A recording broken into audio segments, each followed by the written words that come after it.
you are not able to access the network, or people are not able to get you.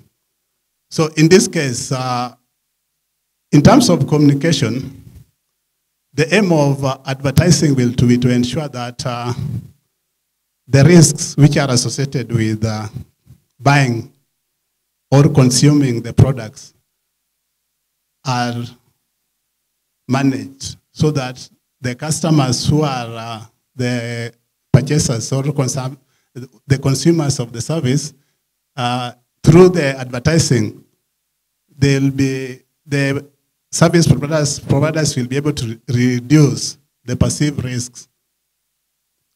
Then, as we know also, for any new product which is launched into the market, if it is not advertised, you won't be able to know about it. So in this case, like the last one which came recently, like Equitel, you'll find that for us to know about it, it had to be advertised either through the print media, through TV advertising. So in that way, awareness is created. Then once awareness is created, you continue using advertising to build the brand and also to increase market share. So in this way, you will be able to ensure that your brand is visible in the market, and you use a method which resonates with the consumers such that they are able to connect with the brand which you are advertising. At the same time, you'll find that the role of advertising basically to persuade us. Apart from informing us, it's supposed to persuade us to use a product. If I remember, in the last 1 month, there's a new product.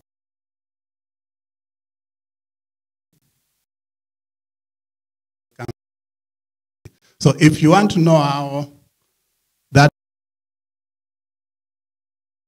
is that advert, whenever you go with them, maybe to the supermarket, and they see that product, definitely, even if they don't see it, they'll ask you to help and buy it. So in that case, you'll find that the advertisement has persuaded the kid, and as he has retained that information such that when it now comes to the point of use, he's able to look for that particular product. Then the other thing which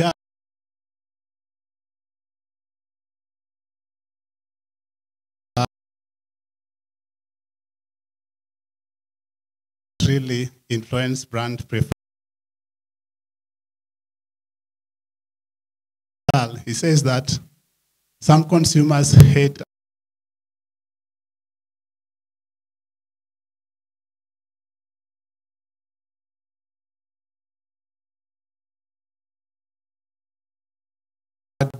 program on the TV.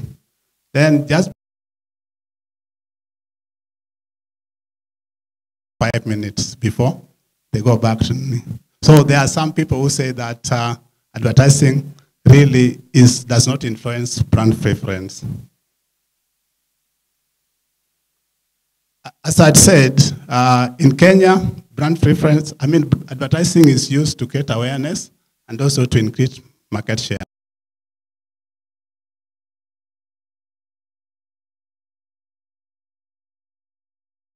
Ideas of how to communicate with them and telling them the unique features of your product, you'll not be able to increase your market share. So at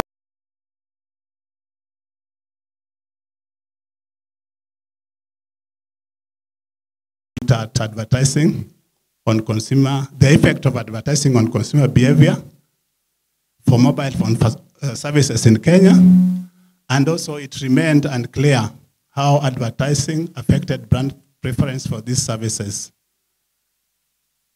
So in this way, you'll find that advertising remained largely examined in the academic literature. Therefore, a need existed which required a practical study on the relationship between the the variables. Then, if you look at my topic, it is the moderating role of gender on the relationship between advertising and consumer brand preference. So what is moderation? You'll find that moderation is a situation moderation involves an interaction effect in the sense that if you have got two variables which are related, a third variable comes and interacts with their relationship. So this moderation will, these moderating variables will change the direction or the magnitude of the relationship between the variables. Just as I've explained that a moderator is a variable which affects the moderation between a predictor and a criterion variable. Then you will find that this moderation, or the moderator, it will illustrate a situation in which the influence of the predictor on the outcome variable is conditional upon the effect of the moderator, such that it will either increase it or decrease it or reverse the outcome. Then the other thing which I also needed to point out at this point is that the study covered individual mobile phone subscribers who are domiciled in Nairobi. And I used the population of Nairobi to represent Kenya. This is supported by earlier studies which had used various cities to represent a population for a whole country. So like Kosoro, Mwirigi, and Simon and the company had also used samples from towns in their countries to represent the whole country. What is the objective of this study? So as I said, that what I'm sharing is part of these research findings which had done. So the objective for this study was to look at the moderating effect of gender on the relationship between consumer brand preference and for the mobile phone services in Kenya. And I came up with an hypothesis that gender has got no significant moderating effect on the relationship between advertising and consumer brand preference for the mobile phone services. I'll not bore you with the details of the theories, but maybe just to highlight that when you look at advertising, you know, for advertising to take place, there must be a promoter.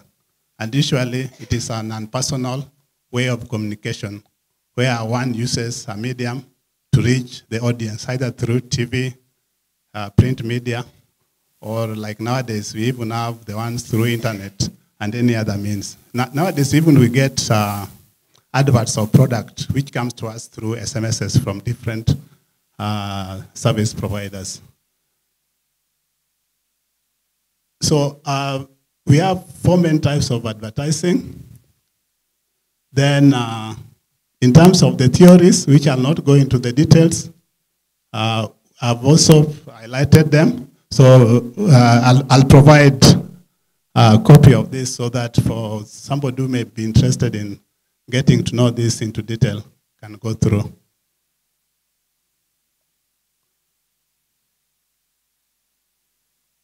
Okay, in looking at gender, we all know that we were uniquely created by God, especially when we look at the way our sisters and our brothers react to the information which is presented before us.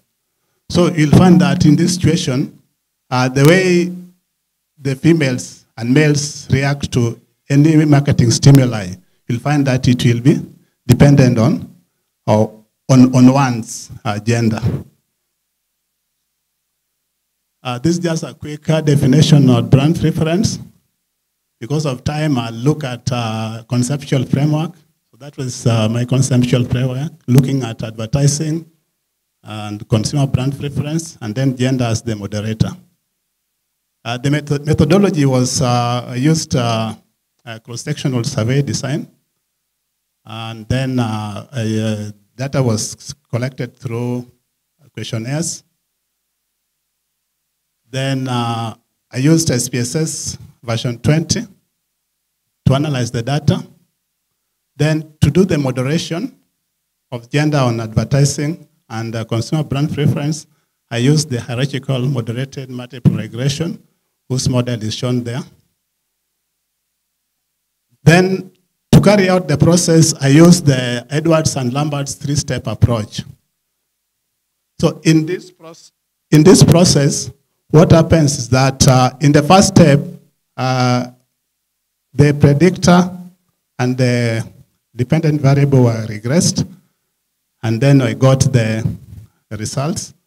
So based on whether the results were significant or not, the second step was done. So in the second step, regress now the advertising, gender, the interaction effect, and also the consumer brand preference. So from there, I was able to see that in the first instance, when advertising and consumer brand preference was regressed, it was observed that advertising accounted for 13.6% of brand, 13.6% of brand preference. But when now a gender interaction effect were added to the model, you'll find that the effect now increased to 14.7. So this demonstrated that gender has got a moderating effect on the relationship between advertising and brand preference. I'll not go into the details of that because I've already summarized it.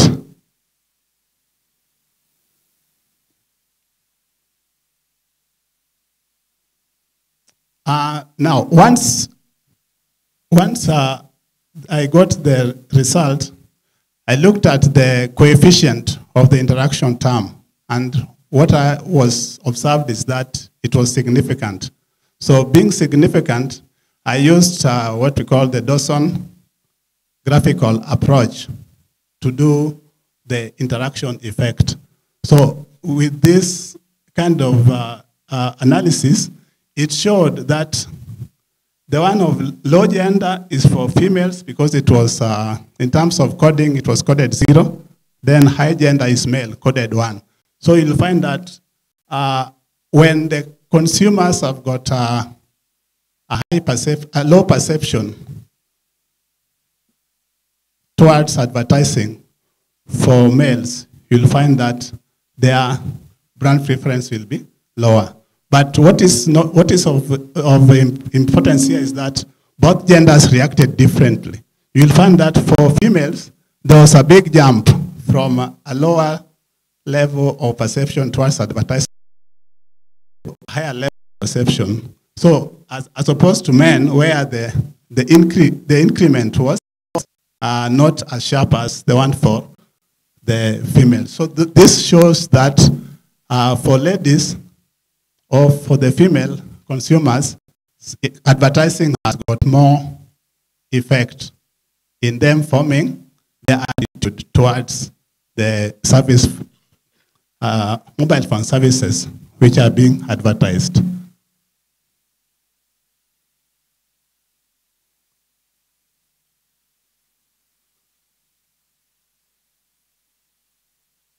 So these are, and I've already discussed. So in conclusion, what was evident was that gender had a significant and positive moderating effect on the relationship between advertising and consumer brand preference. And then using the Dawson interaction plots, it was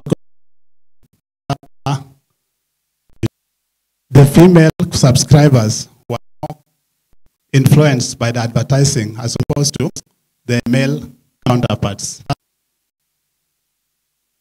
A suggestion for future research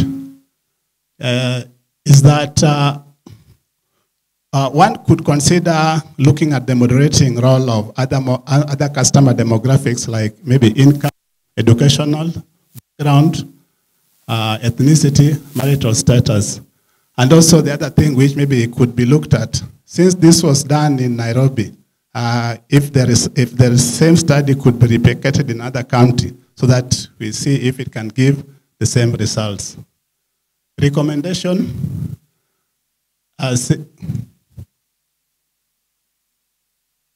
Okay, the recommendation is that since from the study we have seen that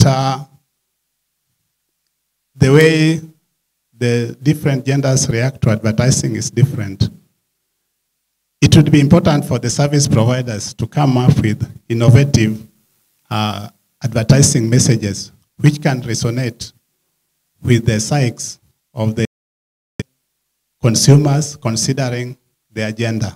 So that if you are making the advertisements or to the female subscribers.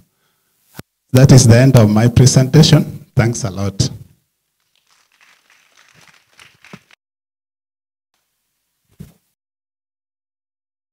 In a better way. Thank you. We would now like to call Dr. Alice Simiu to help us do a recap. Let's appreciate Dr. again as she comes over.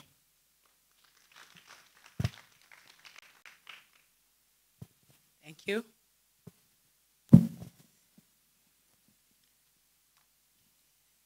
This one was not quite clear. Some things are not quite clear, but I'll try to bring out what I was able to capture. So he was looking at moderating role of gender on the relationship between advertising.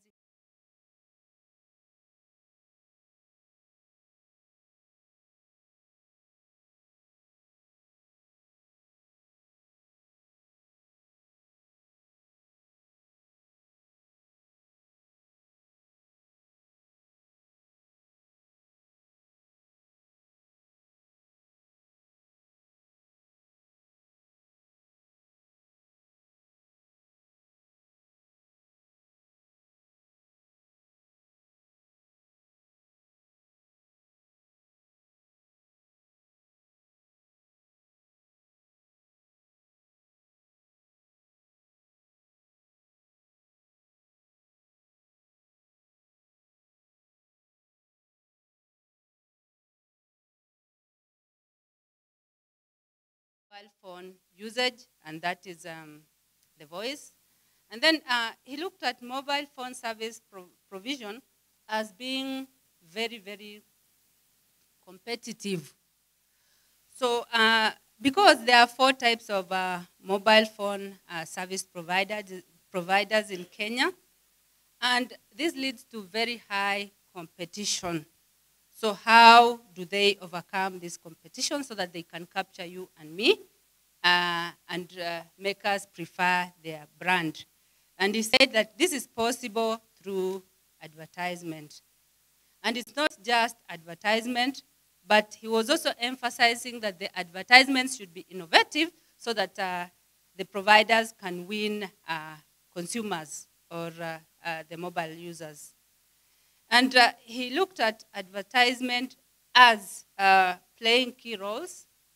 And some of the roles are building, creating, and sustaining brands. He also looked at advertisements as being persuasive. They persuade you to move from one mobile service provider to the other.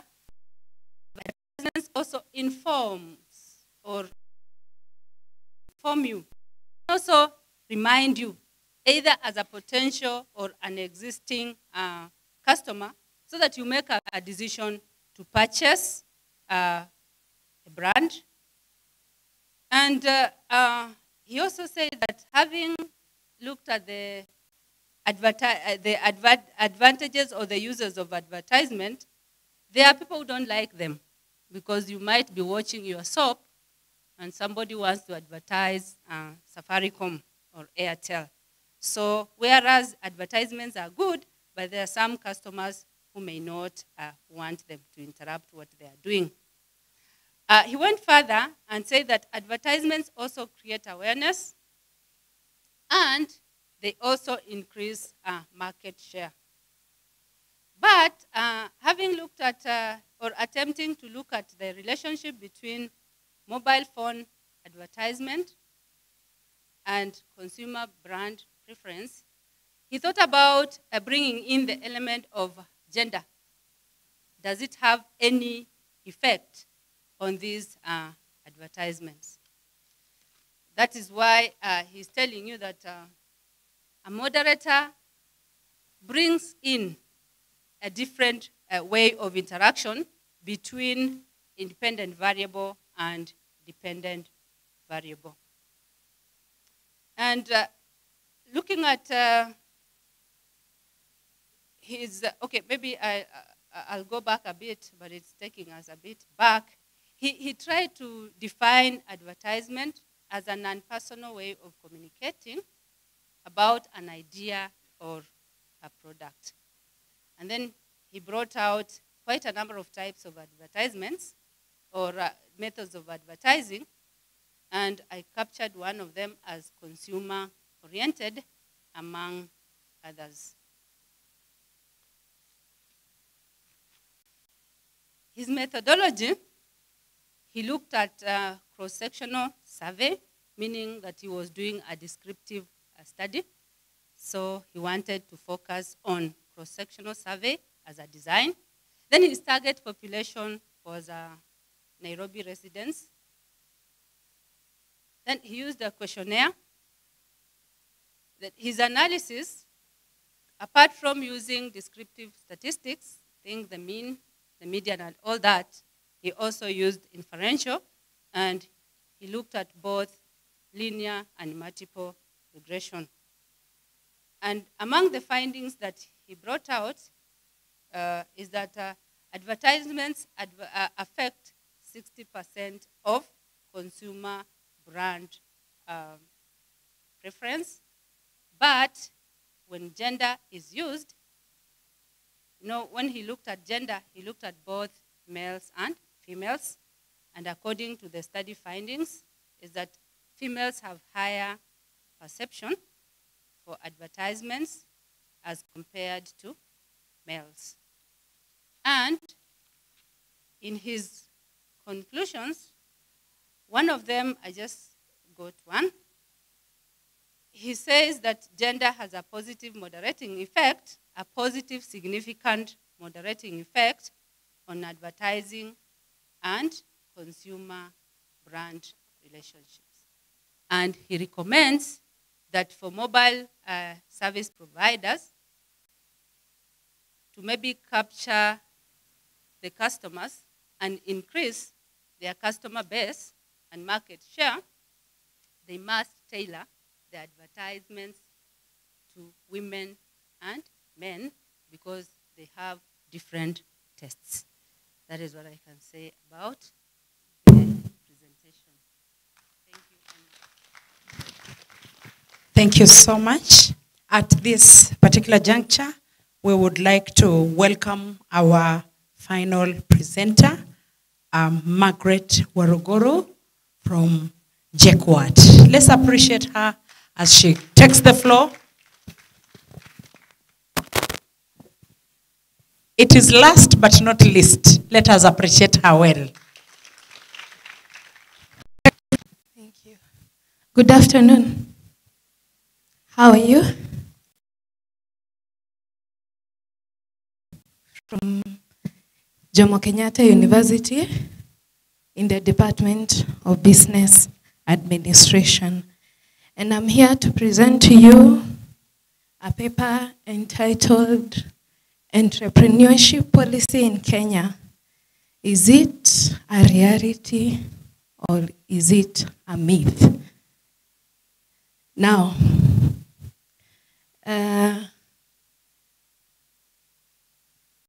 I'm not sure whether I'm familiar with the use of this technology. But anyway, okay.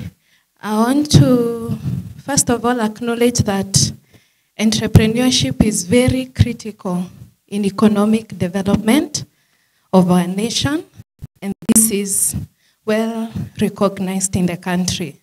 And maybe you may first of all, I understand not all of us are familiar with the subject of entrepreneurship, despite the fact that it is usually a common university unit. You call it UCU, in JKUAT we call it HRD, but hardly do many students, especially those who have not specialized in entrepreneurship, get to the core of understanding what entrepreneurship is.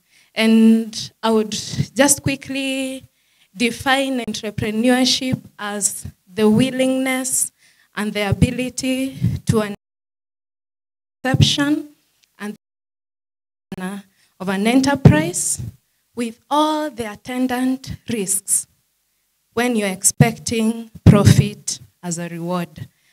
And given that this is a conference on innovation, it is important to say the willingness and ability to conceive and manage an innovative enterprise. Okay? Now, as I've said that it is critical to economic development, it leads to, one of the benefits of entrepreneurship is that it leads to the creation of vibrant, small and, micro, small and medium enterprises, which are very critical in most competitive economies. And of course, once the enterprises are created, what results is jobs, and of course, the improvements in terms of the standards of living of the people. And this is well recognized by the government of Kenya. You've seen the government, the president, and his government being very keen on the issue of the micro and small enterprises, leading even to the establishment of a number of funds, like the Youth Fund, the Uwezo, the Women, and also seen the creation of there's the MSC Act of 2012, and all through since 1992, the government has been keen on the issue and the micro enterprises. However, it's important for us to note that in countries where entrepreneurship has been maximized, they have a solid entrepreneurship policy. And looking at our Kenyan scenario, a critical review of the various policy documents we have. Yes, like for example, in the Vision 2030, we actually don't find anything to do with entrepreneurship featuring in it. A lot goes to innovation, which is the reason why we are in this conference. And there's a whole huge section in the Vision 2030 focusing on science, technology, and innovation. And we also have a framework for science, technology, and innovation from the Ministry of Education. But my submission is that innovation is necessary. It's a necessary but not sufficient for development. And that is why I undertook this study to understand whether we really have an entrepreneurship policy in Kenya. Now, I'm sure some of you could be wondering, okay, which is this entrepreneurship policy this lady is talking about? Now, an entrepreneurship policy is one that is aimed at the pre-start stage of an enterprise. Now, stage of an enterprise. It starts from where we are now. I recognize there are a number of the undergraduate students. To ask one of them what they want to be, they will tell me they want to get a job in a given organization. Just the students here. But if I was to go to a primary school class today and ask a young child what they want to become, they'll tell me, I want to be a doctor, I want to be a lawyer, I want to be a teacher, and all that. But if the country, in countries where the entrepreneurship exists, and a solid entrepreneurship policy exists, it starts with shaping the mindsets of the people so that a young child will not just say they want to be a doctor, they'll say they want to own a hospital, which is now an entrepreneurial mindset. So the pre-start stage of an enterprise starts very early, from the time the person is young all the way to the point now they are considering the idea of starting a business. And of course, the startup stage and the post-startup phases of the entrepreneurial process. We'll see that as we move on. And then this entrepreneurship policy is delivered to address three major areas. That is the area of motivation, opportunity, and skills. As I've said, the issue of the pre-start stage focuses more on motivating the people to consider entrepreneurship as a career. And of course, there is also the issue of skills, equipping the populace or the population with the necessary skills so that they can be able to undertake the conception and the management of an enterprise later on in life. And of course, opportunity in this case means the issue of the administrative burden, the issue of accessing the business support, and of course, access to finance, which is very critical in as far as entrepreneurship is concerned. So if we have an entrepreneurship policy, it must address those three areas. And of course, we've seen that the primary objective of an entrepreneurship policy is to encourage more people in the population to consider entrepreneurship as a viable career option.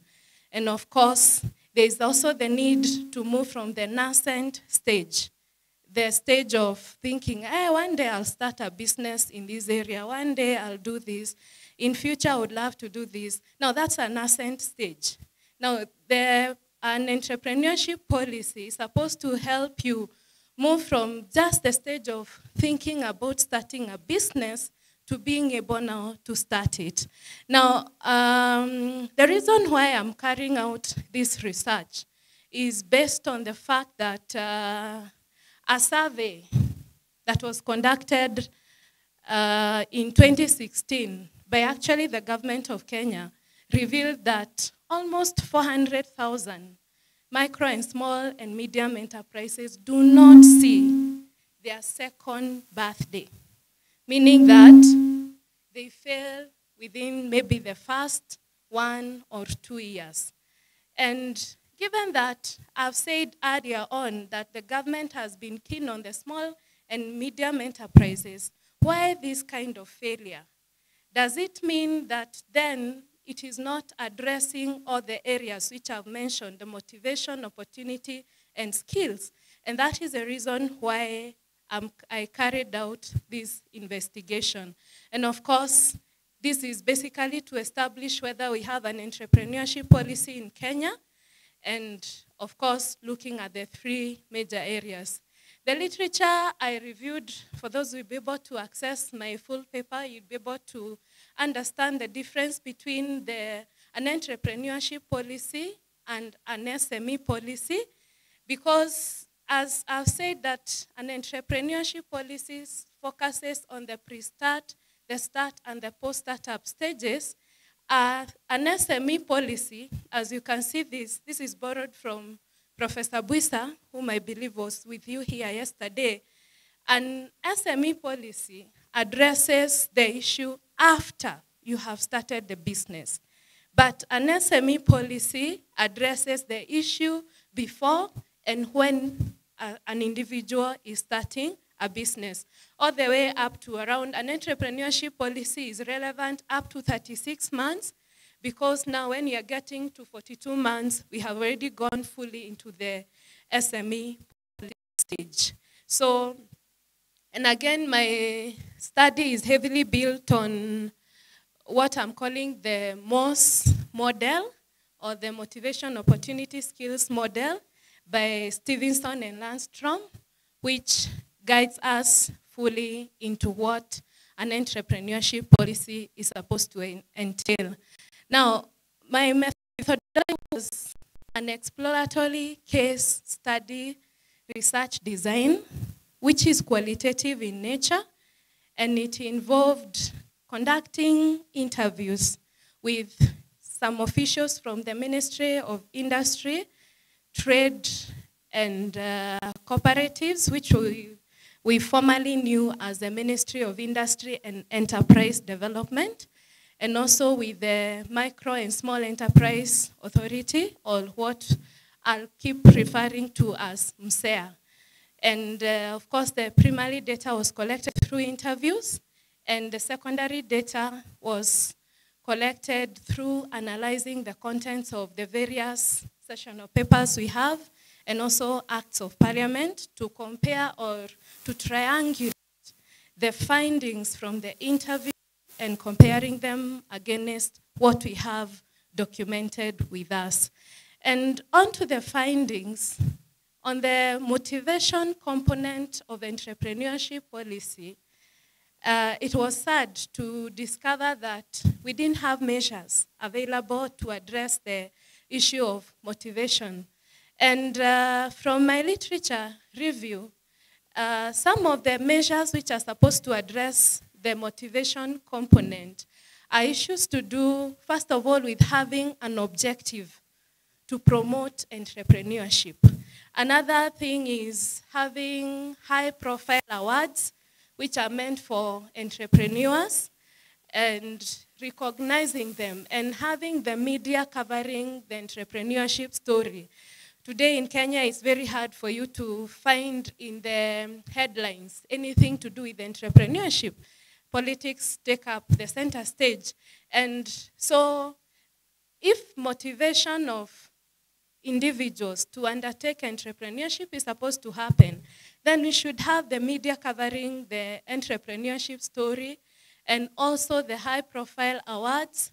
And this is supposed to project entrepreneurs as role models to our young and growing population. And incidentally, there was none of those from both the ministry and MSEA. MSEA is actually under the Ministry of Industry, so it's actually the Ministry of Industry. And the only measures which were reported were trade fairs, where the ministry would organize some or ensure that they secure some space during trade fairs, like the ASK shows and all that. And they would call upon a few SMEs to come and showcase their products. Now, from where I sit, I would say that that is not promoting entrepreneurship. It actually goes to the access to business support, because that helps in marketing of the product, but not promoting entrepreneurship. And it is also worth noting that the session of paper number 2 of 2005, for those who would be familiar with it, it does not have any policy measures in it to address the area of motivation. Now, the issue of the opportunity component, and opportunity in this case, I mentioned that touches on 3 areas. One of them being reduction of the administrative burden. This has to do things to do with the process of registering a business, the issue of mentorship, incubation, the marketing of products. All that falls under the access to, and training, it falls under that. And of course, there is access to finance, which has to do with the finances to start and grow the business. Now, from my findings, there are quite a number of measures in place to address the area of opportunity. In this case, the issue of the single business permit was there, affordable work sites provided by the ministry, though the work sites are few and located in a few places within the country. And also there is the issue of networking among the able. And there was also the issue of incubation, given that KIRDI does facilitate the issue of business incubation. On access to finance, the of 2012 had proposed of an MSC fund, which are set up. But for those area, they might actually argue that we understand that the funds have been collapsed into one. So that's food for thought and an issue of maybe future research. Now, on the issue of skills, my major focus in this was, is a ministry working with the Ministry of Industry, working with the Ministry of Education to ensure the inclusion of entrepreneurship education in the national curriculum.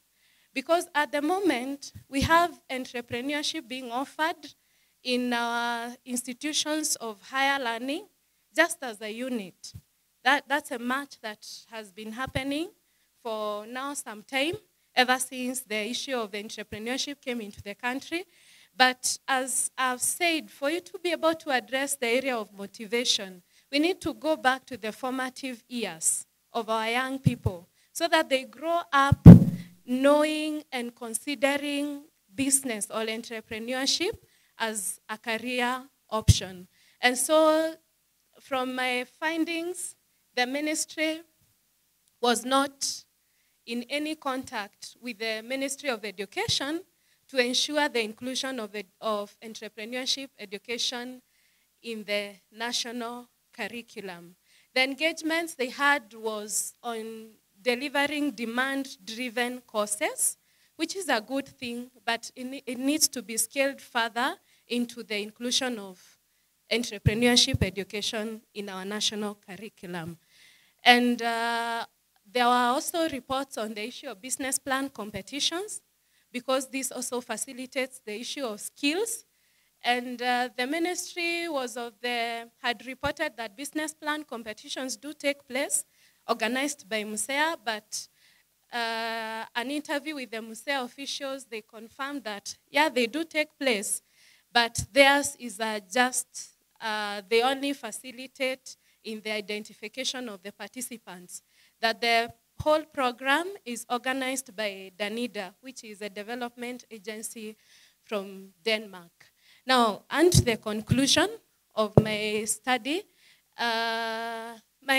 concludes that we lack policy measures to address the issue of motivation and skills within the country, and especially given that there are no plans at the moment, even looking at the newly launched education curriculum. There is nothing much on entrepreneurship, but a lot to do with the innovation in the newly launched education curriculum. And as a result, what we are observing is as a result of that, because what happens is that few businesses are started, but few opportunities do exist to gain know-how, and there are limited chances of success. That is why from my problem statement, I identified the issue of business failure happening in the country, and the fact that the major focus of the framework we have is the opportunity component. It only tells us that what we have in the country is more of an SME policy, which is supposed now to assist those enterprises which are already in existence, but not to motivate new people to come on board. So what should happen, or what should we do as a country? The study recommends that there is need for us as a nation to increase the visibility and profile of entrepreneurship. It needs to be considered as a viable career option for our students, and this will happen through engaging with the media and having highly recognized awards meant for the entrepreneurs. And this, of course, will lead to the creation of an entrepreneurial mindset, and our population is going to change their attitude towards entrepreneurship. And of course, there is an issue, there is also need to focus on initiative to reduce or to relax the administrative burden for the newly started enterprises. You find many people discouraged at the point of start because of the many things they are supposed to do, the various licenses, there is NEMA, there is so many things that people are told you must have a certificate of this, you must have a certificate of this other one. So as a country, it's important for us to look at some exemptions for those who are starting out. And of course, there is need for the Ministry of Industry, Trade and Cooperatives to partner with the Ministry of Education and ensure the inclusion of entrepreneurship education in the national curriculum, so that at the end of the day, we have individuals who will not sit down and wait for the government to give them jobs. Because many people, we end up having what we call necessity entrepreneurs in Kenya. Necessity entrepreneurs are those who have been pushed into entrepreneurship because they couldn't find a job. But we need to have the opportunity entrepreneurs who are pulled into entrepreneurship because they can see an opportunity and they have been prepared to take up the opportunity. And that brings us to the end of my presentation. Thank you.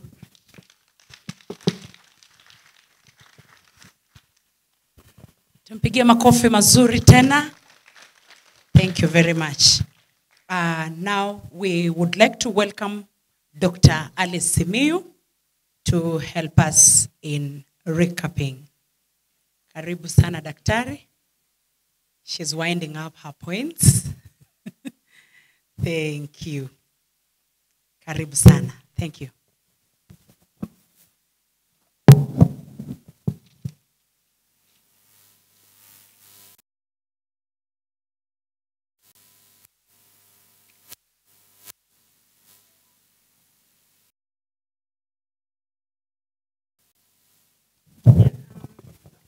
Thank you, Margaret, for your presentation. You want us to look at differently because you're saying that entrepreneurship is critical for economic development of any country. So we have to really embrace it so that at least as a country we can improve economically.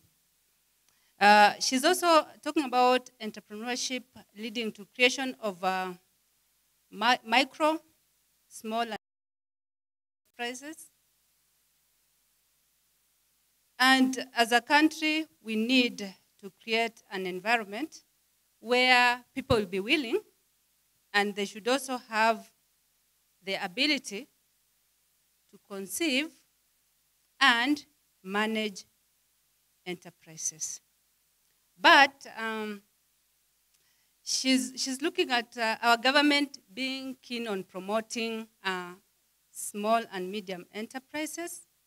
However, it has not put the required policies, laws, and procedures in place to support the same.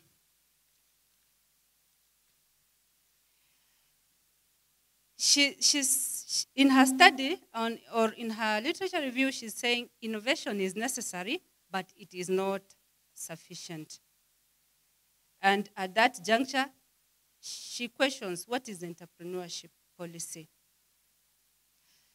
She's saying the entrepreneurship policy should actually aim at pre-start, startups, and post-startup phases of entrepreneurship process so that the whole process is complete from just thinking about entrepreneurship and initiating the idea, but at the same time, the enterprises should grow.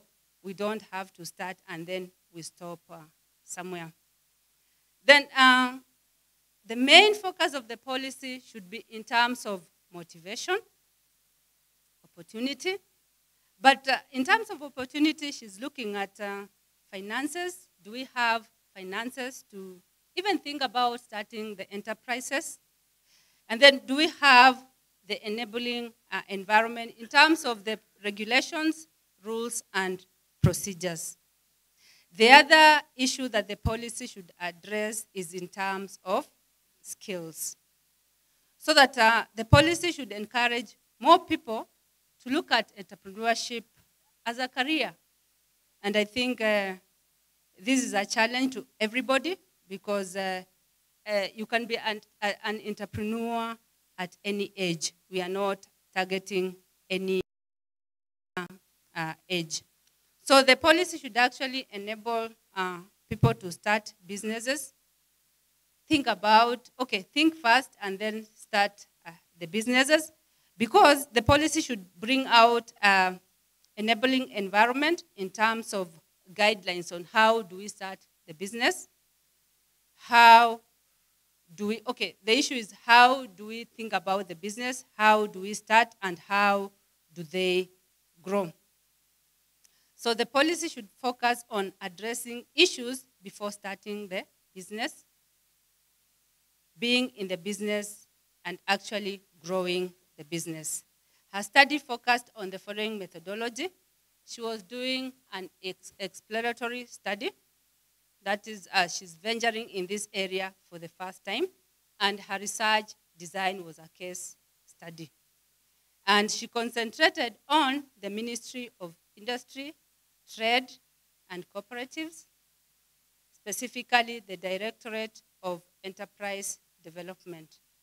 Her main tool for data collection was interview, and the findings were based on the 3 parameters, that is motivation, which, because she's looking at the presence or absence of policy, the first finding is that there is no policy on motivation.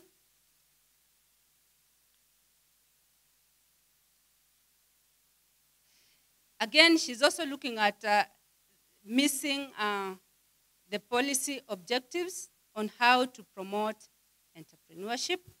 And then, as she focuses on motivation, she found that media is not involved in actually covering entrepreneurship stories. There are no high-profile awards for entrepreneurship, but the focus goes on to trade fairs. Even the session paper number 2 does not report on motivation. Under opportunity, she looked at administration in terms of access to business support, incubation support, but also there was no policy on opportunity. The findings focused on issues of single business permit, work sites, issues of networking, and issues of business incubation. On skills, she's asking whether the Ministry of Industry is working with that of education to promote entrepreneurship. But from her findings, that is not happening. There is also no policy to promote skills in terms of entrepreneurship. And then she's also looking at the entrepreneurship skills being demand or should be demand-driven, where there should be more emphasis on training young people or everybody on entrepreneurship. And the emphasis also was on issues of business competitions, but it is focusing only on identifying participants, but not promoting the same. Margaret goes and concludes that there is no policy or policies addressing key parameters of entrepreneurship in terms of motivation, opportunity, and skills in entrepreneurship. The few opportunities exist to enable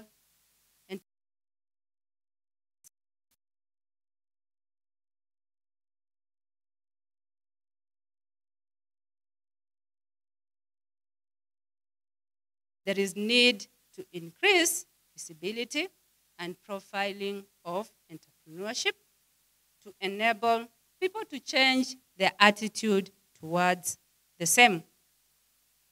There is also need to relax the administration so that we create opportunities for people to think about entrepreneurship, start the businesses, and also grow them. So actually the issue here is that there are so many bureaucracies which she's talking about.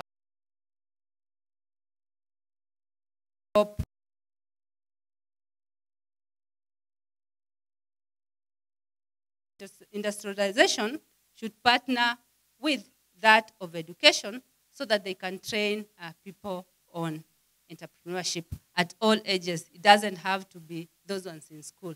Everybody can be trained on entrepreneurship, and by so doing, maybe we go back to what Margaret was saying, that if we become an entrepreneur,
yes. Catherine?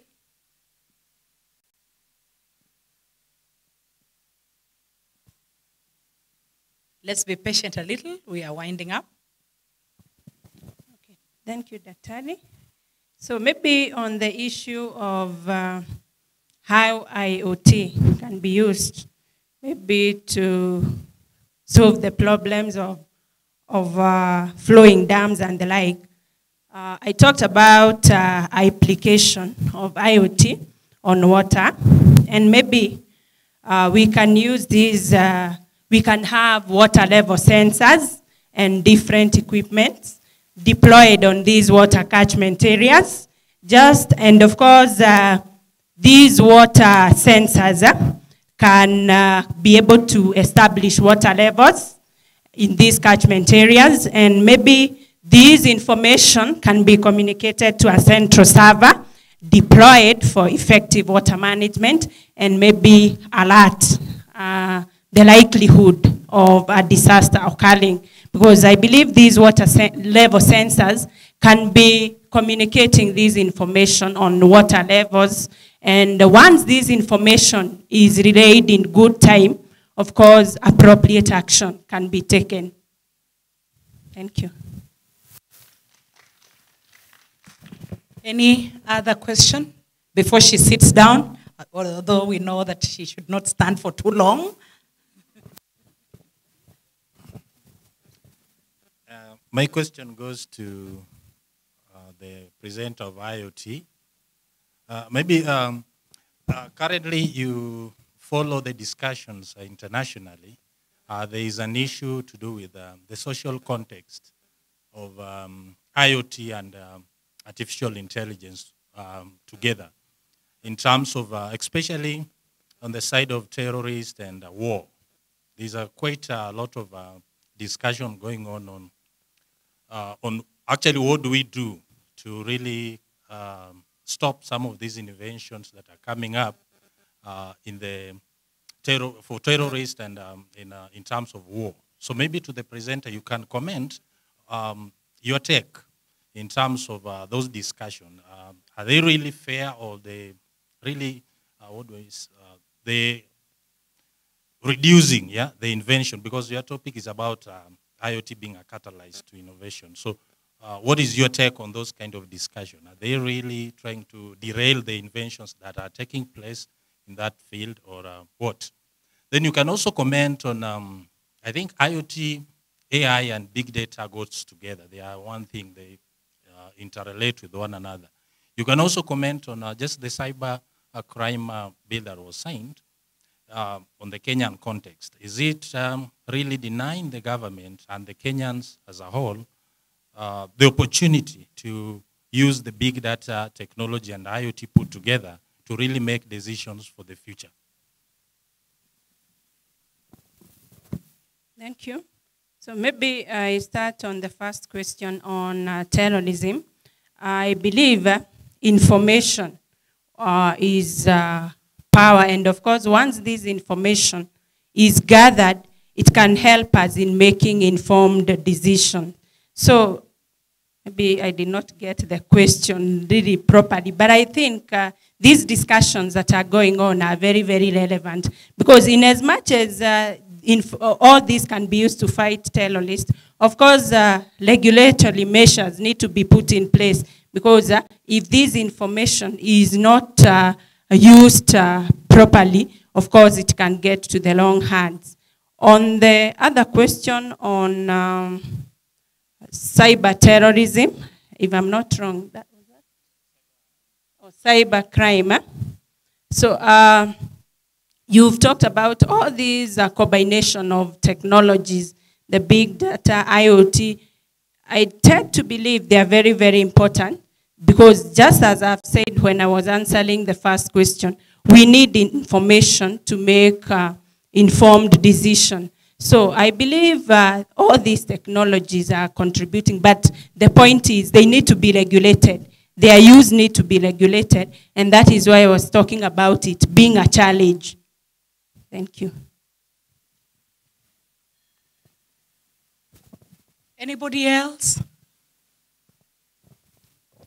Anybody else with a nagging question you feel like you must be answered? Thank you. Then we move over to questions on the dilemma of generational differences, implications of human resource management, directed to James Wanyama from Kenyatta University. If you have any question, he is here with us and ready to answer those questions. The dilemma of generational differences, implications of human resource management. Yes. Thank you. I must ask this because I can see a few of my generation alpha here. The Instagram generation. For the practitioners like Wanyama, what do you think we should do to change our curriculum so that we are able to prepare the generation alpha for the workplace?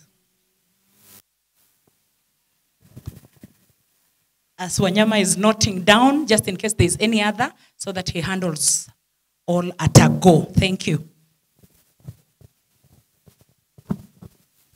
Thank you. My question is in relation to work balance. You mentioned that work balance is posing a challenge to management.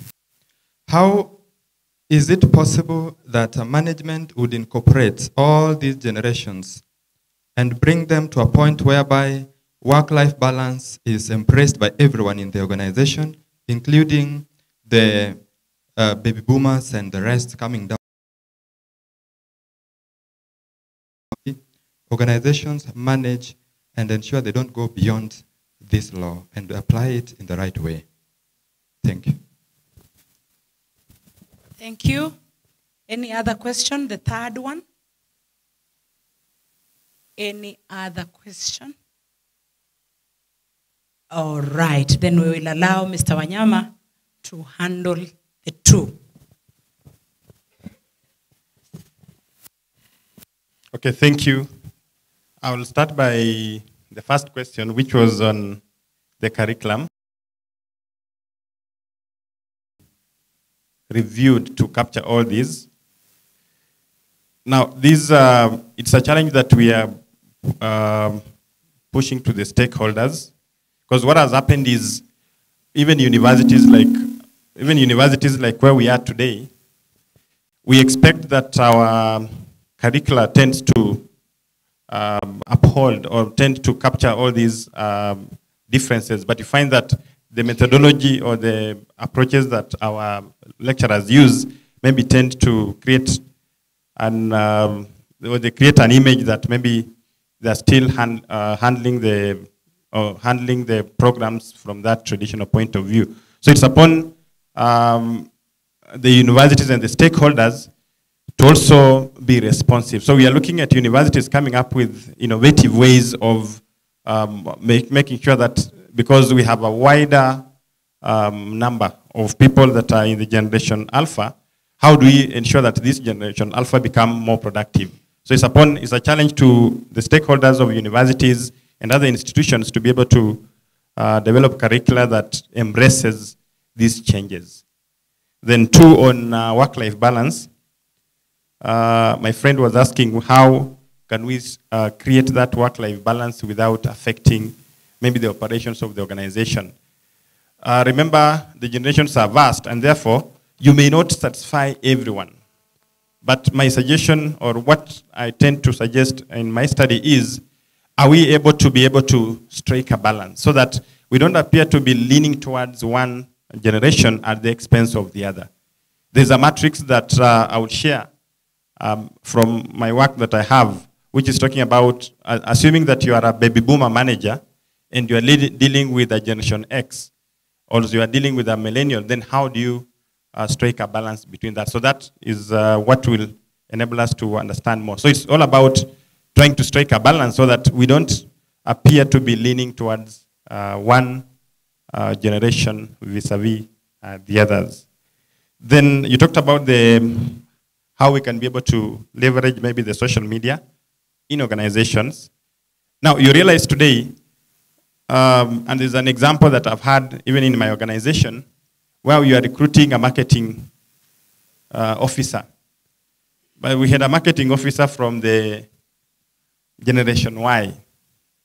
But the kind of, when you advertise for the position, our mindset was a marketing officer from Generation X and Baby Boomer. So you find a challenge to us, because we were now forced to restructure that position to accommodate or to create roles that are more inclined towards technology for this person to be able to fit into our system, unlike the initial jobs that we had structured in that job. So you find that it now calls for you as an organization or as a manager to understand, or that means if you bring the person on board, first you need to identify the strong points. If the strong points of this millennial is on the side of technology, then now you have to restructure that to ensure that you capitalize on them. Then also look at other ways in which now we can be able to make sure that the millennials are not feeling isolated from the decisions of the organization. Then again, you talked about the issue of misuse of the social media, how that can be done. Now, that bill, I think, it stipulates clearly the extent to which the people should access the information and how that information is used. Currently, in the HR profession, you realize moving towards background checks. It has become popular, whereby we need to find out, especially if we are hiring somebody, we go back to the background checks. And one of the background checks that we do also includes the social media. So we'll come and look at your profile from the time you started or you opened an account. How has been your activities? And you are now able to link that to the prospects of the position, and also we look at your other background checks. So you find that that's now an emerging area that most HR professionals are looking at, just to establish that the person that you're bringing on board is somebody that has some background that is worth talking about. Thank you. Let's appreciate Mr. Wanyama. Thank you. We are now going to get questions on moderating role of gender, on the relationship between advertising and consumer brand preference for mobile phone services in Kenya. Anybody with a question? Then Moses Onyango is here ready to answer them. We have one here. Thank you. My name is Simon Chege. The presenter is trying to examine a relationship between, from what I heard, between advertisement and brand preference. And specifically, he is interested in the moderating factors. And he has mentioned gender as one of the factors. And since the presenter is looking at a relationship, I was very keen to hear what he was to say about methodology. Okay, this my view. He has taken more time to give us the introduction part of his study, and probably rushed us through the methodology. And in my view, when talking about relationships, we need to be very keen on the methodology. Specifically, I would have wished to hear him talk about the target population and the characteristics.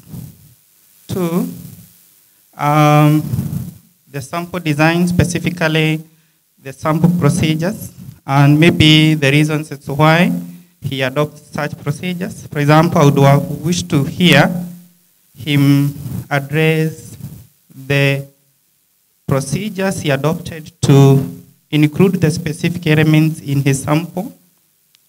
I would have wished to hear about the sample size. Again, the presenter has talked about using questionnaires, and he has mentioned structured questions, or closed-ended questions and open-ended questions.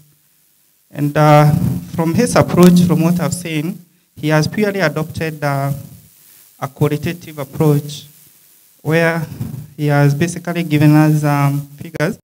But in his presentation, I heard him talk about semi-structured questions, rather open-ended questions. So again, I was keen to hear how he treated data on open-ended questions, because the moment he mentioned that, I expected to hear about some aspect of qualitative analysis. Thank you. Thank you for that question. Any other? There's one here.